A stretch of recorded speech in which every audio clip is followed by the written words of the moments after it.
نحمده ونصلي على رسوله الكريم اما بعد بسم الله الرحمن الرحيم عن ابي ذر عن النبي صلى الله عليه وسلم قال ثلاثة لا ينظر الله اليهم يوم القيامة ولا يزكيهم ولهم عذاب أليم۔ ابو ذر رضی اللہ عنہ سے روایت ہے کہ نبی اکرم صلی اللہ علیہ وسلم نے فرمایا کہ 3 اشخاص کی طرف اللہ پاک قیامت کے دن نہیں دیکھیں گے، نہ ہی انہیں پاک کریں گے اور ان کے لیے دردناک عذاب ہے۔ ہم نے پوچھا اللہ کے رسول صلی اللہ علیہ وسلم وہ کون ہے؟ فقد خوابوا وخسروا، وہ تو نقصان میں چلے گئے، خسارے میں چلے گئے۔ تو رسول صلی اللہ علیہ وسلم نے جواب دیا المنان، احسان کر کے جتلانے والا، ربنا تہبند، کپڑا ٹخنوں سے نیچے لٹکانے والا، اور جھوٹی قسم سے مال فروخت کرنے والا۔ صحیح مسلم میں حدیث نمبر 293 میں اس کو جو روایت کیا گیا ہے۔ تو اس حدیث میں المنان یعنی احسان کر کے جتلانے والا، اس کے بارے میں یعنی وعید آئی ہے۔ تو اصل میں احسان کا مطلب کیا ہے؟ احسان حسن سے نکلا ہے، یعنی نیکی کے کمال کو احسان کہتے ہیں، یعنی نیکی میں، نیک کام میں خوبصورتی، یا یہ کہ نیکی کے کمال کو احسان کہتے ہیں۔ تو قرآن کریم میں متعدد مقامات میں یہ لفظ استعمال کیا گیا ہے، الجزاء الاحسان الا الاحسان، کہ جس طرح سورۃ الرحمن میں آیا کہ نیکی کا بدلہ نیکی کے سوا کچھ نہیں، یعنی اللہ پاک قیامت کے دن نیکی کا بدلہ جنت کی صورت میں دیں گے۔ یا یہ کہ قرآن کریم کے ایک اور مقام پر آیا کہ ان اللہ یأمر بالعدل والاحسان، کہ بے شک اللہ پاک تمہیں عدل کا اور احسان کا حکم دیتے ہیں۔ تو عدل یعنی اللہ کی ذات کے ساتھ عدل کرنا، یہاں پر عدل کی ایک قسم جو توحید بن جاتی ہے، اور احسان یعنی حقوق اللہ اور حقوق العباد کو جو پورا کرنا۔ تو احسان جو ہے وہ اس کے بارے میں قرآن میں بھی اور حدیث میں بھی متعدد مقامات پہ آیا ہے، اور احسان کر کے جو جتلانا نہیں چاہیے۔ تو احسان اصل میں کیا ہے؟ حقوق اللہ میں اگر دیکھا جائے تو حدیث میں آیا الاحسان من تعبد اللہ کانک تراہ، کہ احسان یہ ہے کہ تم اللہ کی عبادت اس طرح کرو کہ تم اللہ کو دیکھ رہے ہو، اگر یہ نہیں تو پھر اللہ پاک تمہیں دیکھ رہے ہیں۔ بخاری شریف میں اس کو جو روایت کیا گیا۔ اور اگر حقوق العباد میں دیکھا جائے تو چوتھے پارے میں آیا کہ الذین ينفقون فی السراء والضراء، کہ وہ لوگ جو اپنا مال خوشی میں یا تکلیف میں خرچ کرتے ہیں، والکاظمین الغیظ، اور اپنے غصے کو پی جاتے ہیں، والعافین عن الناس، اور لوگوں کو معاف کر دیتے ہیں، واللہ یحب المحسنین، اللہ پاک احسان کرنے والوں کو، نیکی کرنے والوں کو پسند کرتے ہیں۔ تو اللہ کے راستے میں مال خرچ کرنا یہ بھی احسان ہے، اپنے غصے کو پی جانا یہ بھی احسان ہے، دوسروں کو معاف کر دینا یہ بھی احسان ہے، اور اللہ پاک نیکی کرنے والوں کو پسند کرتے ہیں۔ تو اس حدیث سے اور اس آیت سے یہ بات ثابت ہوئی کہ حقوق اللہ اور حقوق العباد کو پورا کرنا یہ احسان ہے، یعنی نیکی کرنا ہے۔ تو نیکی کرنے کی تو کئی صورتیں ہوتی ہیں، جیسے بخاری شریف کی ایک روایت میں آیا کہ اللہ پاک نے ایک فاحشہ عورت کو اس وجہ سے بخش دیا کیونکہ اس نے پیاسے کتے کو پانی پلایا تھا۔ اس نے کتے کو دیکھا کہ وہ کنویں کے پاس کھڑا ہانپ رہا ہے، اس نے اپنا موزہ دوپٹے کے ساتھ باندھا اور اسے کنویں میں لٹکایا، پانی بھر کر کتے کو پلایا، تو اللہ پاک نے اس وجہ سے اسے بخش دیا۔ بخاری شریف میں اس کو جو روایت کیا گیا ہے۔ یا یہ کہ جس طرح والدین کے بارے میں آتا ہے کہ وَقَضَىٰ رَبُّكَ أَلَّا تَعْبُدُوا إِلَّا إِيَّاهُ وَبِالْوَالِدَيْنِ إِحْسَانًا، اور تیرے رب کا حکم ہے کہ اس کے سوا کسی کی عبادت نہ کرو، اور والدین کے ساتھ احسان کرو، نیکی کرو، حسن سلوک کرو۔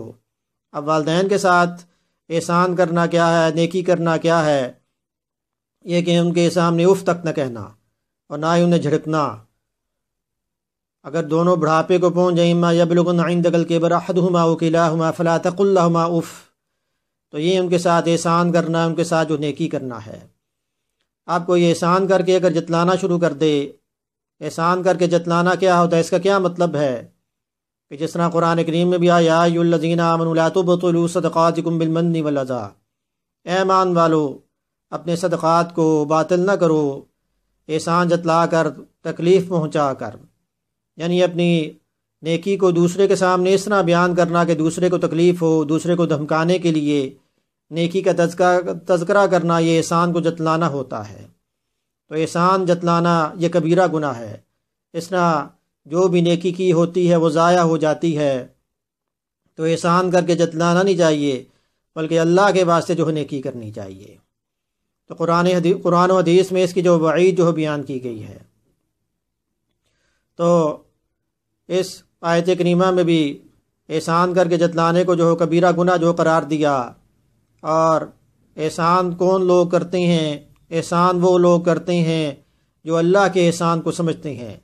اب اللہ پاک کا احسان کیا ہے؟ ایک اور آیت کریمہ میں یہ بات آئی، لَقَدْ مَنَّ اللَّهُ عَلَى الْمُؤْمِنِينَ إِذْ بَعَثَ فِيهِمْ رَسُولًا مِّنْ أَنفُسِهِمْ، کہ البتہ تحقیق اللہ کا مومنین کے اوپر احسان ہے، اذ بعث فیہم رسولا من انفسہم، کہ اس نے انہی میں سے ایک پیغمبر کو مبعوث کیا، یتلو علیہم آیاتی، وہ اس کی آیات پڑھ پڑھ کے سناتے ہیں، ویزکیہم، اور ان کا تزکیہ نفس کرتے ہیں، اور انہیں کتاب اور دانائی کی باتیں بتاتے ہیں، اور اس سے پہلے تو لوگ سری گمراہی میں تھے۔ تو اللہ پاک نے محمد رسول اللہ صلی اللہ علیہ وسلم کو دنیا میں مبعوث کر کے احسان کیا ہے، اور اللہ پاک نے اس احسان کو گنوایا بھی۔ تو اللہ پاک نے آسمان و زمین کو پیدا کیا، احسان نہیں جتلایا۔ اللہ پاک نے شجر و حجر کو پیدا کیا، احسان نہیں جتلایا۔ اللہ پاک نے سورج کی روشنائی کو پیدا کیا، احسان نہیں جتلایا۔ اللہ پاک نے چاند کی چاندنی کو پیدا کیا، احسان نہیں جتلایا۔